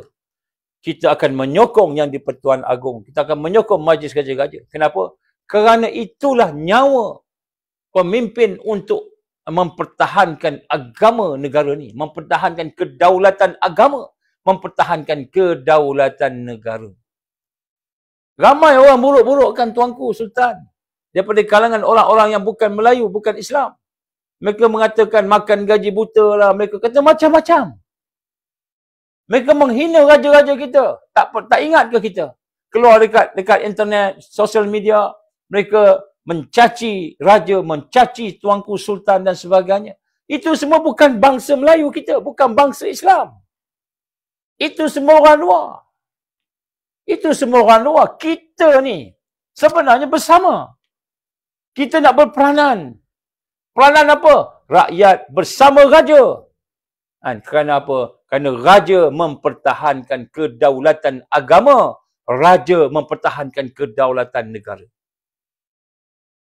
Jadi, tuanku jangan bimbang sekiranya orang-orang yang ada di dalam hari ni kata sebut, tuanku tak payahlah masuk politik, tak payah cerita politik. Tak. Politik sebahagian daripada tanggungjawab tuanku. Sebab tu tuanku yang melantik Perdana Menteri. Tuanku yang melantik menteri. Tuanku yang melantik hakim. Tuanku yang melantik Panglima Angkatan Tentera. Tuanku yang melantik Ketua Polis Negara. Semua yang besar-besar, semua tuanku. Jadi oleh kerana hari ni rakyat dah undi pada ahli parlimen ni, pada DUN ni, jadi tuanku bimbang, pokoklah rakyat ni lebih dekat dengan mereka. Tidak, rakyat tak mendekat dengan mereka. Sebab tu bagi rakyat pula, kita kena berbaik sangka dengan tuanku Sultan, tuanku Agong. Kita kena baik sangka dan sahaja bersama dengan mereka. Kenapa? Kerana mereka lah yang akan memegang agama, menjaga kedaulatan agama. Kerana mereka akan menjaga kedaulatan negara. Sebab hari ini Malaysia sedang diserang tanpa kita sedar. Bioweapon. Tanpa kita sedar. Chemical weapon. Tanpa kita sedar. Ekonomik pun diserang. Semua diserang. Dan sekarang ni macam anai-anai yang menyelinap masuk ke dalam setiap sendi-sendi kekuatan negara. Dia masuk ke dalam. Dia meruntuhkan dari dalam satu. Sehingga akhirnya negara Malaysia ini menjadi sebuah negara republik macam Singapura. Macam Indonesia. Tak ada dah tuanku, dah tak ada dah sultan. So siapa yang nak jaga agama? Menteri agama. Menteri agama yang akan jaga agama. Macam mana di Indonesia lah. Menteri agama. Bukan menteri agama macam kita menjaga Islam. Kan? Jadi ini yang kita sebenarnya harapan rakyat macam itulah. Kan? Harapan rakyat macam tu. Dan tidak mustahil sebab tu dakwah Nabi Musa alaihissalam. Dakwah Nabi Musa alaihissalam disuruh oleh Allah pergi kepada Fir'aun. Fir'aun ni dah jelaslah dia kufur. Jelas kufur. Fir'aun ni bukan saja kufur zalim. Ratus ribu baby dibunuh. Ratus ribu. Kemudian Fir'aun ni pula, dia bukan saja bunuh. Dia sekat kebebasan hidup Bani Israel. Dalam keadaan jahatnya Fir'aun yang mengaku Tuhan pun Allah perintah supaya Musa pergi berdakwah layyinan dengan lemah lembut sampaikan kepada Fir'aun. Kenapa? Karena itulah adab dalam dakwah. Itu Fir'aun yang kafir, yang mengaku Tuhan pun kena pergi. Sebab tu tuan-tuan tengok pada hari ini Allah bagi satu isyarat kepada kita. 2024 dakwah kena sampai ke istana. Izhab ila Fir'aun innahu tagha. 2024. Cuba tengoklah surah 20 ayat 24.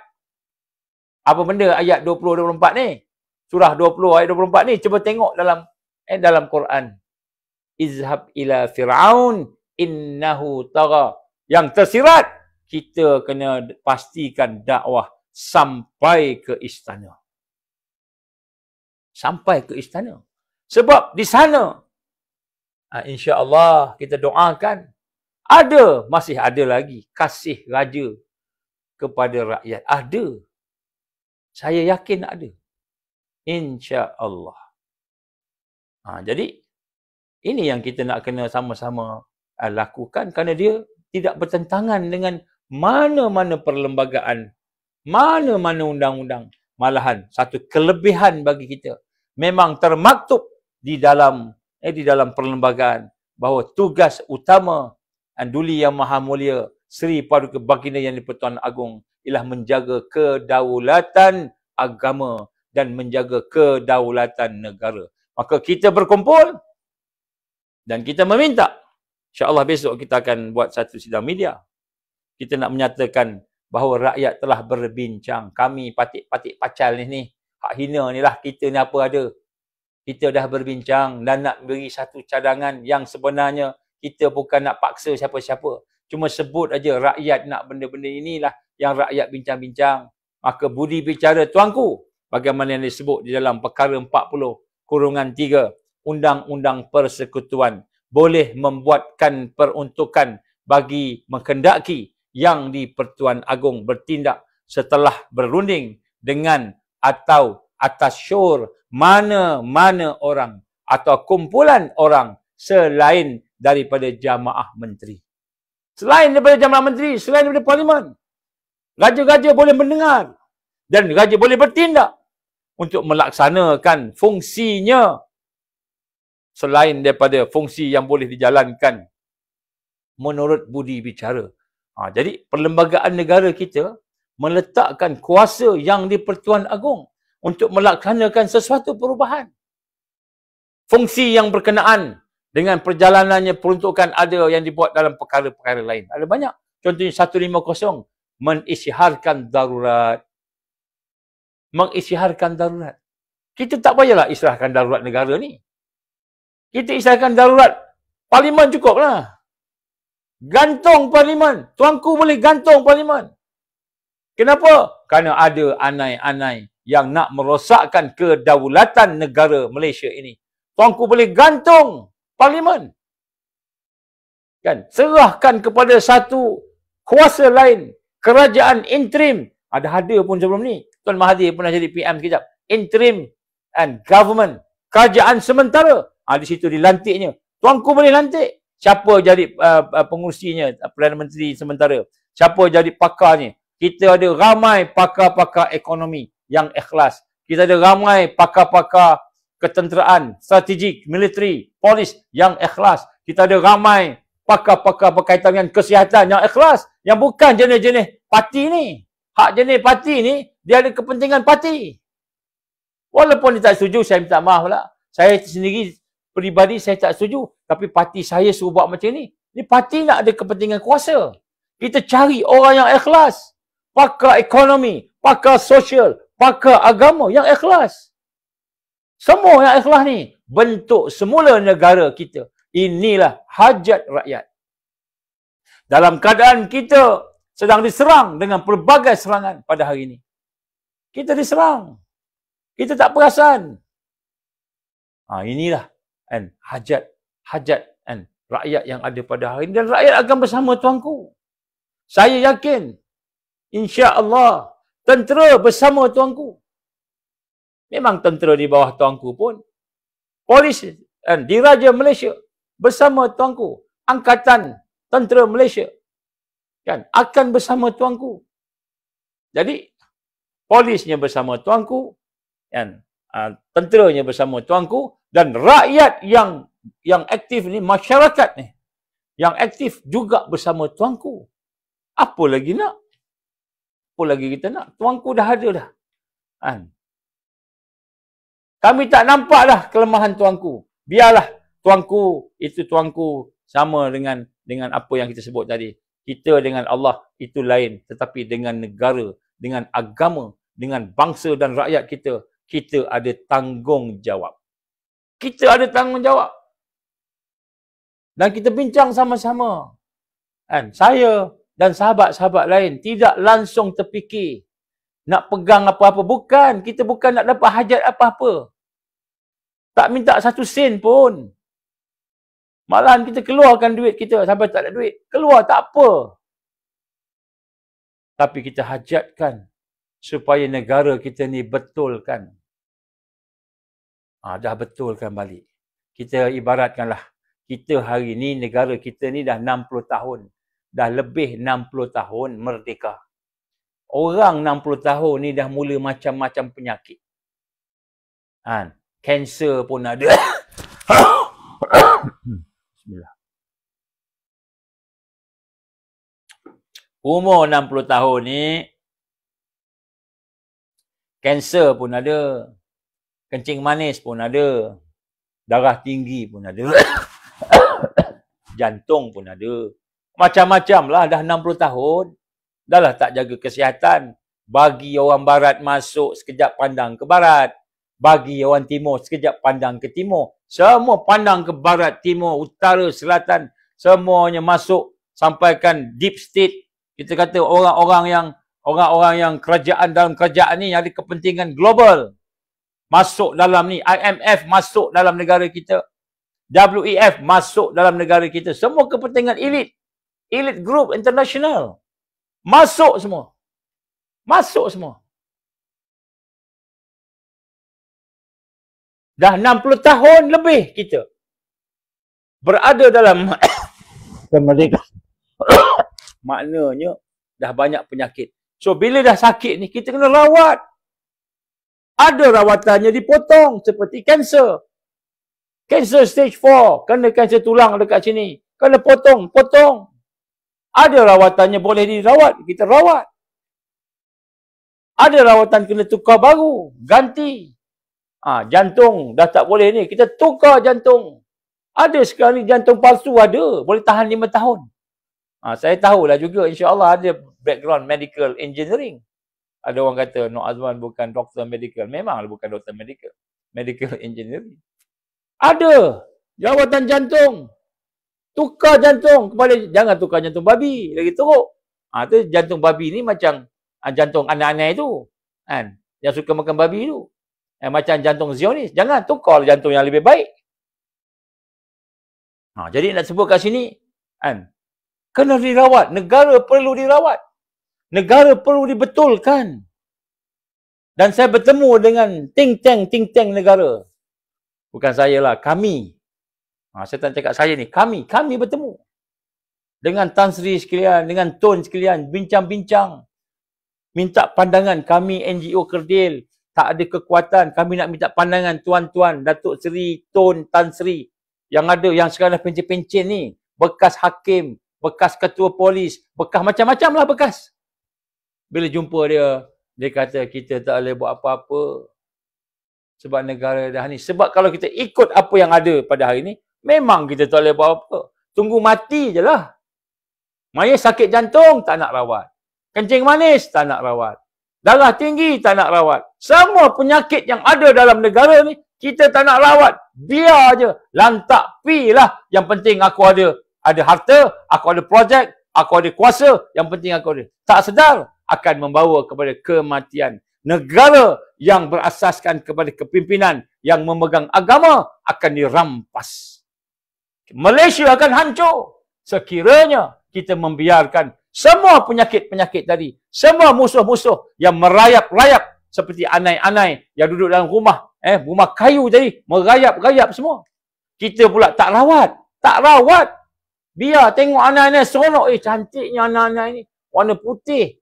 Ni bukannya sebarang semut. Ni semut yang cantik warna putih. Kita tak sedar anak-anak itu sedang memakan kayu-kayu yang ada. Tiang-tiang yang ada. Sehingga akhirnya runtuh negara kita. Tak ada dah raja-raja lepas ni. Tak ada dah majlis raja-raja lepas ni. Tak ada dah yang di Pertuan Agong. Mereka nak tukar kepada republik. Mereka nak tukar kepada republik. Republik Malaysia. Silap-silap Malaysia pun tak ada dah. Nama Malaysia pun tak ada dah. Ini sombongnya mereka. Sombongnya mereka. Sampai macam tu. Dan saya yakin, insya-Allah, raja yang prihatin kepada masalah yang ada, maka raja tersebut akan diberikan hidayah dan taufik oleh Allah. Allah akan bagi hidayah dan taufik. Kita jangan pula jadi macam orang yang menghukum. Dia ni sesat, dia ni salah, dia ni kafir, dia ni bid'ah, dia ni macam-macam. Kita hukum-hukum aja. Kita ni tidak layak untuk menghukum siapa-siapa.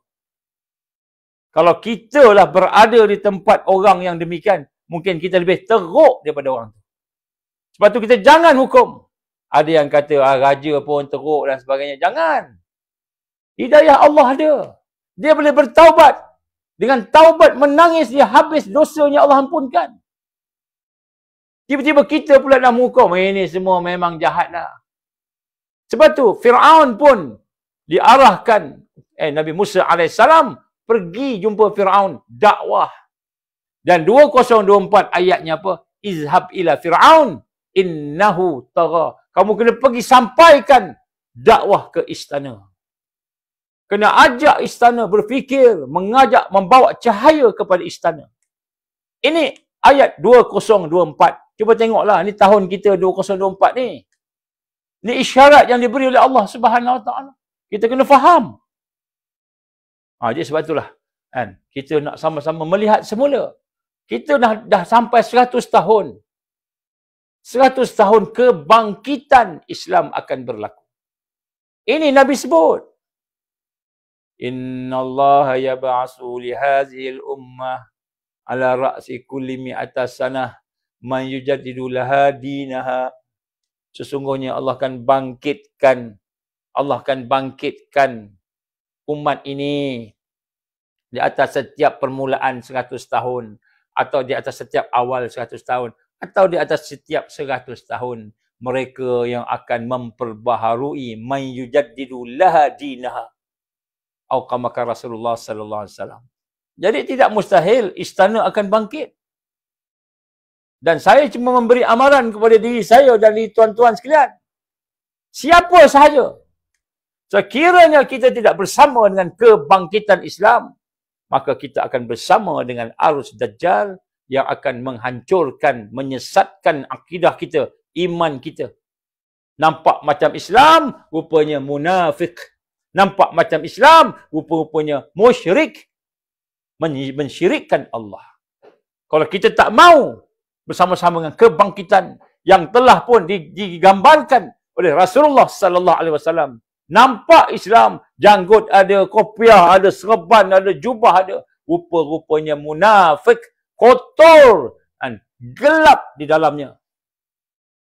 Tak kira pada siapa ni. So seruan ini kepada semua. Kalau tuan-tuan, puan-puan, kita semua hajatkan kepada kebaikan. Sambut seruan Rasulullah SAW supaya bangkit bersama Islam. Jangan takut. Kita kena bangkit, kita kena bina. Sebab itulah kita kena mengambil contoh daripada apa yang berlaku di Palestin pada hari ini. Apa yang berlaku di Gaza. Kena ambil contoh. Ini baru nak masuk tajuk. Tapi dah dekat sebelah dah. Sebab saya cerita banyak benda ni malam ni kerana besok insya-Allah akan ada sidang media. Ada sidang media. Dan sidang media tu Allah SWT mudah-mudahan izinkan berjalan dengan lancar dan mudah-mudahan sampai kepada hati dan jiwa dan umat yang ada di dalam Malaysia ni, terutamanya umat Islam yang beriman terutamanya. Dan kemudian sidang media ni mudah-mudahan sampai juga kepada Duli Yang Maha Mulia Seri Paduka Baginda Yang di-Pertuan Agong Sultan Ibrahim Sultan Iskandar. Banyak kali sebut nama malam ni. Dan juga kepada majlis raja-raja. Kita hajat supaya sampailah. Dan kita nak sampaikan resolusi rakyat. Bukan kita nak suruh tuanku ikut kami. Bukan. Kami cuma nak cerita je. Lepas tu, budi bicara tuanku. Tuanku ada penasihat. Tuanku ada hati, ada pemikiran. Tentulah tuanku lebih mengetahui. Jadi, tuanku menjaga kedaulatan agama. Menjaga kedaulatan negara daripada anai-anai dan musuh-musuh tadi. Maka kami rakyat akan bersama dengan tuanku. Akan bersama dengan kepimpinan yang mahu menjaga agama. Kita bersama. Kita bukan macam mana orang yang senyum datang, kemudian hulur duit, bagi duit, kemudian rupanya di belakangnya tu ada matlamat nak jadikan Republik Malaysia ni. Nak jadikan Malaysia ni sebagai Malaysia. Malaysia. Nak jadikan seperti negara komunis. Ataupun negara apa-apalah, tak kira. Republik ke, komunis ke, tak kira lah. Tapi mereka ada hajat-hajat tu. Jadi kita ni bukan macam tu. Kita ni memang nak memperjuangkan apa yang telah kita tetapkan oleh Allah, iaitu mempertahankan agama. Kerana dengan agama yang benar, agama yang bersih, agama yang kuat, insya-Allah Malaysia akan berjaya. Kenapa Malaysia tak berjaya ni? Ekonomi habis. Kan? Dia kata. Sosial pun habis. Kita kata habis masalah. Merata-rata masalah. Bukan saja masalah manusia. Masalah bencana alam. Yang banjir, tanah runtuh. Kan? Bumi mendap. Masalah taufan pula. Masalah angin puting beliung pula. Macam-macam masalah. Ekonomi pun ada masalah. Padahal kita negara yang kaya dengan mineral, yang kaya dengan hasil. Masalah juga. Kemudian tak cukup dengan itu, dengan masalah-masalah pendatang haram. Saya dipahamkan baru-baru ni, daripada seorang daripada ni, disebut 13 juta. Yang seorang sebut kata 15 juta. Saya minta tolong siasat. 13 juta, 15 juta. Bukan 6 juta. Saya minta pihak berkenaan tolong siasat lah. Ini maklumat yang saya dapat. Dia sebut, bagaimana keadaan kita macam-macam masalah. Adakah kerana rahmat telah ditahan? Allah tahan rahmat. Ataupun barakah telah ditarik daripada negara ni. Yang mana tuanku menjaga agama. Dan agama menjadi asas kepada rahmat dan barakah Allah. Ini kita nak kena bina semula.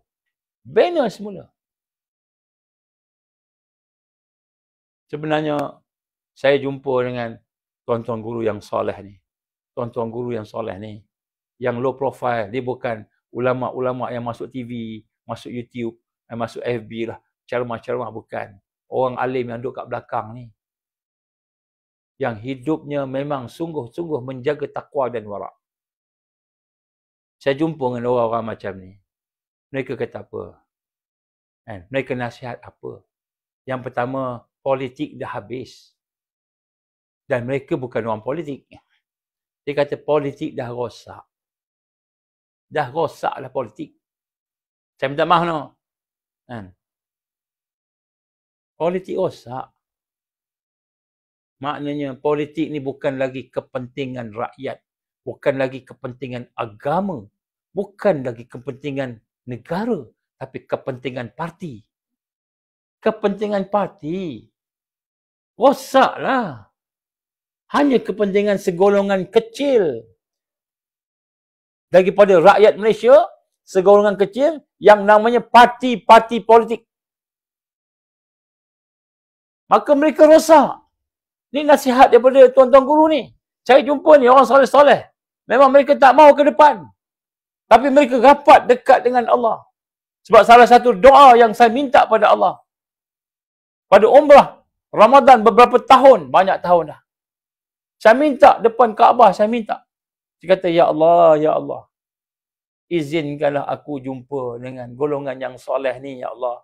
Yang di dunia tak kenal. Orang tak kenal. Tetapi di langit mereka dikenali.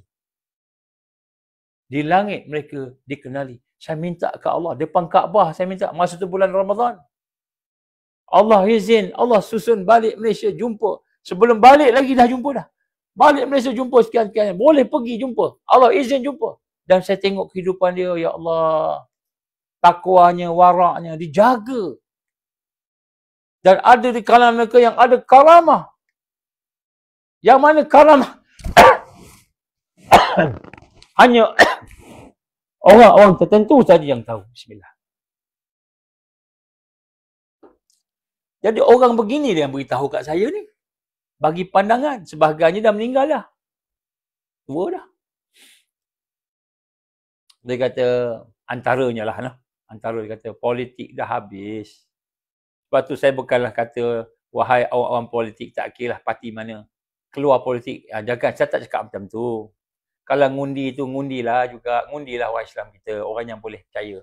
Yang kita percaya. Tak apalah, undilah. Siapa nak ngundi, pergi ngundilah. Tetapi kebangkitan rakyat, tegakkan agama dengan cara yang ikhlas, dengan cara yang benar-benar mengikut sunnah, kita wajib ikut walaupun kita orang politik. Kena ikut. Sebab politik hari ini dah fokus kepada kepentingan parti. Supaya parti memerintah. Apa contohnya? Bila parti-parti yang ada depan kita ni semua dah merintah belaka. Kalau kita kata hari ni PAH memerintah bersama dengan Barisan Nasional dan sebagainya dan beberapa orang bebas memerintah. Kan? Sebelum ni PN memerintah. PN memerintah. Siapa PN ni? Ada PAS kat dalamnya. Ada UMNO kat dalamnya dulu. Ada Bersatu juga. Campur-campur gabung-gabung. PN. Sebelum tu Barisan Nasional pula. Kan? Mufakat Nasional. Tak kira lah apa nama pun. Tapi asalnya parti. Dan parti ni jadi kepentingan masing-masing. Bila parti Islam memerintah. Saya ingat lagi saya nak jumpa dengan Tuan Guru. Nak jumpa, nak minta. Peringkat awal. Dia orang tak bagi. Kenapa tak bagi? Sebab kita nak kena jaga kerajaan. Jangan sampai isu-isu yang kita bawa ni. Supaya kerajaan akan jatuh. Tuan-tuan, perempuan, saya minta maaf lah. Saya kata, saya sokong orang Islam. Tak kira parti mana pun. Parti Islam sebagainya. Saya sokong kerana mereka berpegang dengan prinsip. Prinsip nak membina ummah. Membina Islam. Membangun bersama Islam, dia kata. Tapi bila sekarang ni prinsip telah bertukar. Daripada nak jaga rakyat kepada nak jaga kerajaan yang ada. Masa itulah. Saya kata, tuan-tuan telah salah langkah. Ini bukan politik matang. Tak mahu saya sebut malam ni lah. Sampai sekarang. Jumpa dengan tuan-tuan guru. Sampai peringkat pula mereka perlukan bantuan NGO.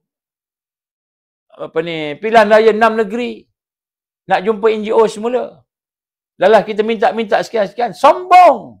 Ketika pegang jawatan, sombong. Seorang daripada tuan guru kata apa? Kami tak perlukan kamu semua. NGO. Kami tak perlu. Dia jadi negara, dia pegang negara masa tu. Jadi menteri. Kami tak perlu dah semua. Sombong. Waktu jatuh. Nak jaga sangat kerajaan. Jatuh. Sampai sekarang jatuh. Tak boleh naik. Tak mahu no. Saya bukan saya tak sebut seorang pun. Cuma saya sebut ni. Kan. Tuan-tuan guru kita yang ikhlas ni. Yang bertakwa ni. Yang warak yang duduk di bawah ni. Yang hanya langit mengetahui, mengenal mereka. Bumi tak kenal mereka. Tak masuk YouTube. Tak masuk FB. Tak masuk Instagram. Tak masuk semua. Mereka berkata. Kan. Kena buat lain. Jangan ikut dah politik rosak. Dia sebut macam tu. Ni bukan orang yang sebut, sekadar sebut macam gitu dengan logik. Tak. Dia dapat cahaya daripada Allah. Allah bagi dia ilham. Dia orang yang bertakwa, bukan senang keluar fatwa. Ini bid'ah, ini bid'ah, ini bid'ah. Ini sesat. Bukan macam tu. Nak keluar fatwa pun dia, saya tak tahu. Tawaduk. Saya jumpa dengan seorang profesor. Pakar hadis. Saya tanya soalan. Ni pakar hadis. Hafal hadis 40,000 hadis dia hafal. 40,000 hadis. Dia hafal. Saya tahu dan kenal dah tua dah. Mungkin dah tak ada dah sekarang. Jumpa dengan dia, tanya soalan. Saya tanya apa ni Ustaz, saya nak tanya Ustaz. Ni soalan ni hadis. Dia diam, dia kata, minta maaf, saya tak tahu. Tawaduk dia. Saya tak tahu. Padahal dia hafal hadis 40,000. Tapi tawaduk dia. Ini orang-orang macam gini yang kita jumpa ni. Yang minta pandangan. Dan mereka menyatakan, kita kena buat apa yang kita sedang buat ini. Satukan semula umat. Jangan dah tengok parti. Tapi siapa yang nak undi parti, yang disuka, undilah, tak ada masalah. Jangan pula tak pergi undi nanti. Orang-orang yang nak republik pula tu jadi ini pula. Tapi kita nak kena buat lain. Nak kena buat baru. Sebab tu, kekuatan yang ada yang Allah susun sekarang ini ialah kekuatan raja-raja yang ada kedudukan. Allah bagi dah amanah pada dia. Allah bagi dah tanggungjawab pada dia. Tanggungjawab amanah pada dia. Dia kena jawab dengan Allah. Kita pula rakyat, kena sokong. Sekiranya mereka bersama Islam, kita sokong. Kita bersama. All out. Kalaulah yang di-Pertuan Agong mempertahankan kedaulatan agama, membina semula negara ni, kita rakyat sanggup mati pertahankan, tuanku, sebab memimpin agama. Sanggup mati. Tak apa. Ini yang kita hajatkan ni. Kita bukan cakap main-main ni. Bukan kita kata, bolehlah NGO, sekadar NGO. Tak. Kita kena buat sungguh-sungguh. Buat sungguh-sungguh ni.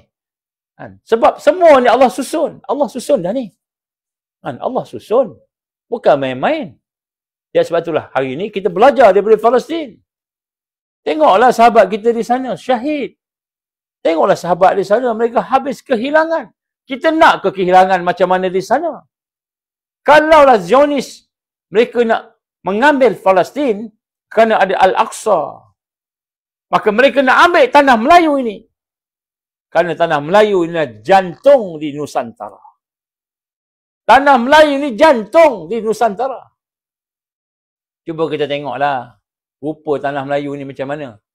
Jantung. Kalau dia dapat Selat Melaka, kalau dia dapat menguasai jantung tadi, Nusantara dihabiskan semua. Habis semua.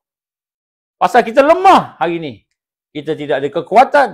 Kita hanya ikut arus. Maka kita kena patah balik kepada madrasah, tarbiyah, dakwah dan jihad Rasulullah sallallahu alaihi wasallam. Kena kembali balik. Kena kembali balik. Jadi saya menyuruhlah. Orang politik jangan fikirlah pandai. Nak kena langgar ni, nak lawan ni. Tak. Orang politik kena bersama. Kena belajar daripada orang yang ikhlas. Yang NGO ni. Kena belajar.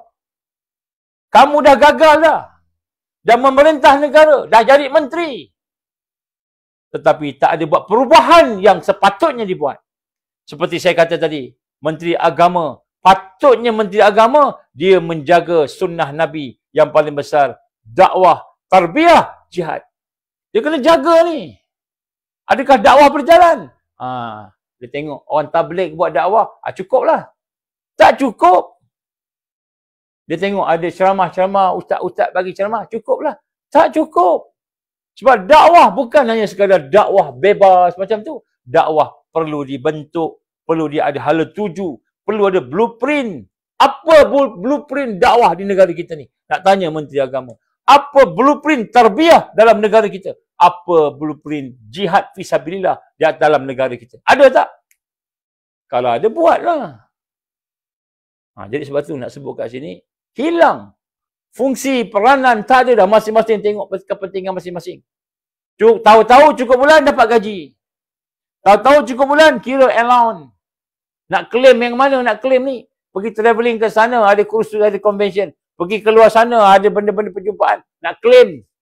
Tahu nak claim je. Tapi agama tidak berkembang. Yang murtad, bertambah ramai. Yang murtad bertambah ramai. Allah yarham Mufti Perak Al-Fadhil Ustaz Harsani dulu. Cerita murtad bertambah ramai. Saya heran, dia mufti. Bila kata murtad bertambah ramai ni, apa yang kita buat? Apa yang JAKIM buat? Apa yang Menteri Agama buat? Untuk menangani masalah ni, saya tak pernah dengar. Ini nak sebut. Kita hilang dah peranan kita. Sebab kita telah tenggelam dengan penyakit-penyakit 60 tahun lebih. 60 tahun lebih ni, kalau manusia ni sakit banyaklah maknanya. Jadi kita nak sebut kat sini malam ni, saya minta maaf saya sebut sikit lah. Tak kiralah departmen mana, jabatan mana, kementerian mana, semua ada penyakit. Tak kiralah kepimpinan mana, semua ada penyakit. Kita rakyat ni pun banyak penyakit. Nak sebut kat sini. Jadi kalau kita biarkan penyakit-penyakit ini berterusan, maka seolah-olahnya kita menunggu mati saja. Samalah macam orang tunggu tali gantung nak kena gantung dekat penjara tu. Dia bunuh orang agaknya, kesalahan dia. Sekian-sekian hari tali gantung.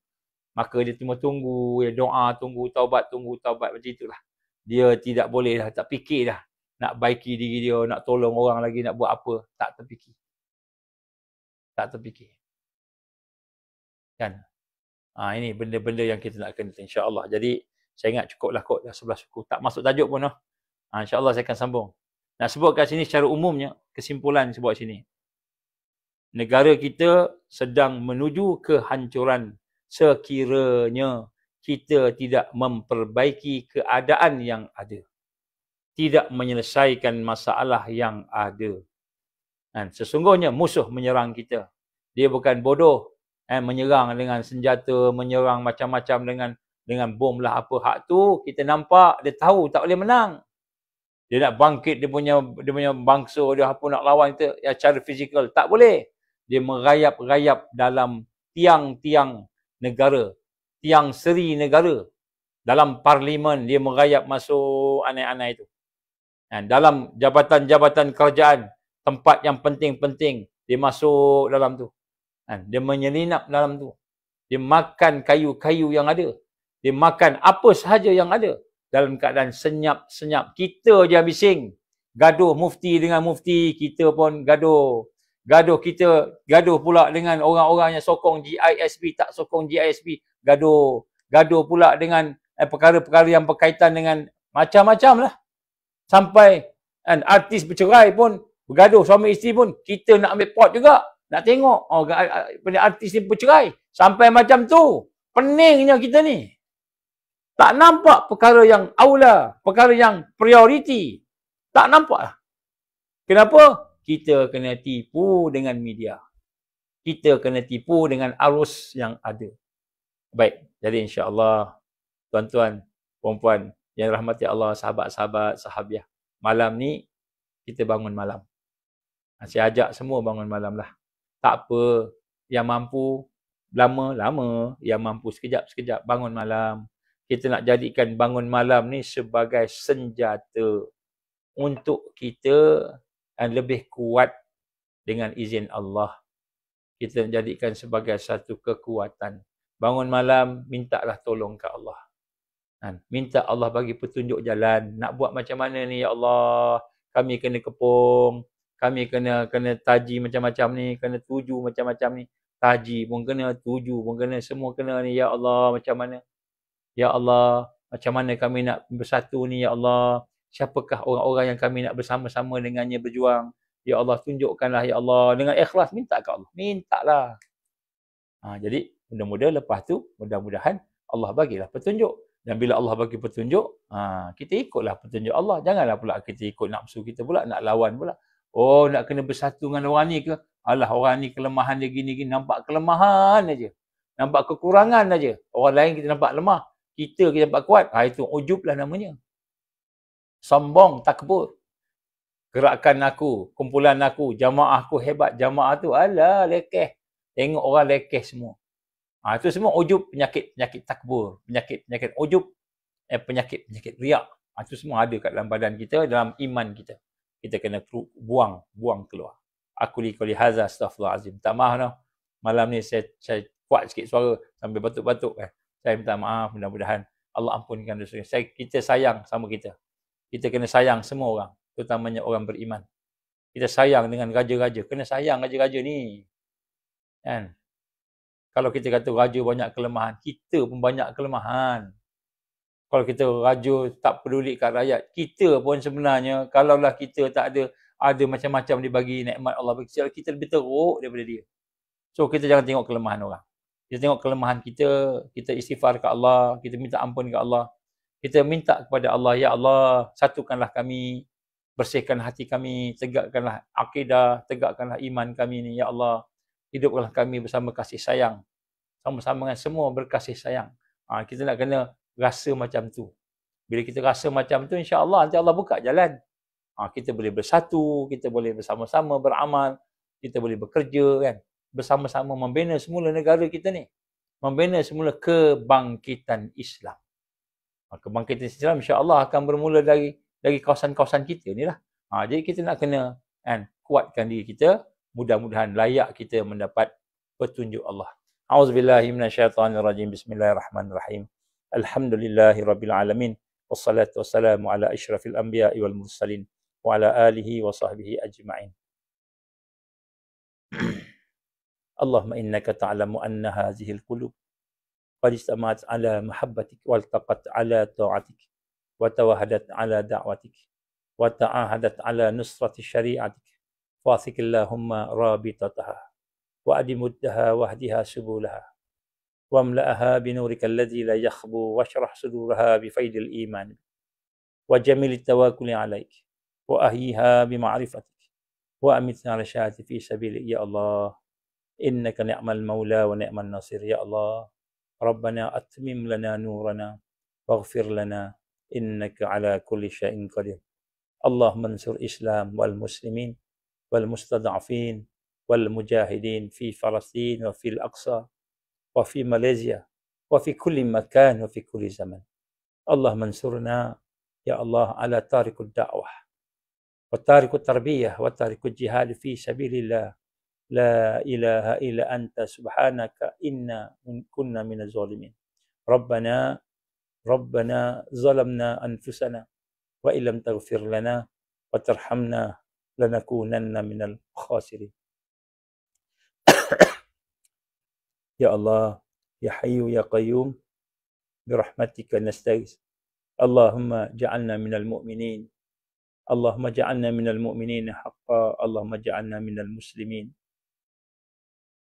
الحقا اللهم اجعلنا من المتقين حقا اللهم اجعلنا يا الله من المحسنين حقا اللهم اجعلنا من المقربين اللهم اجعلنا من الواصلين اللهم اجعلنا يا الله من المحبين اللهم اجعلنا يا الله من العارفين اللهم اجعلنا يا الله من الصديقين والشهداء والصالحين اللهم اجعلنا يا الله من المهديين ربنا آتنا في الدنيا حسنة وفي الآخرة حسنة وقنا عذاب النار ربنا تقبل دعاءنا إنك أنت السميع العليم وتب علينا يا الله إنك أنت التواب الرحيم وصلى الله على سيدنا محمد وعلى آله وصحبه وبارك وسلم سبحان ربك رب العزة عما يصفون والسلام على المرسلين والحمد لله رب العالمين سبحانك اللهم وبحمدك أشهد أن لا إله إلا أنت أستغفرك وأتوب إليك بسم الله الرحمن الرحيم والعصر إن الإنسان لفي خسر إلا الذين آمنوا وعملوا الصالحات وتواصوا بالحق وتواصوا بالصبر. InsyaAllah tuan-tuan, kita doalah sama-sama kita supaya kita ada kekuatan dan akhirnya insya-Allah Allah gabungkan tenaga kita untuk bangkit bersama Islam insya-Allah. Wabillahi taufiq wal hidayah. Assalamualaikum warahmatullahi wabarakatuh.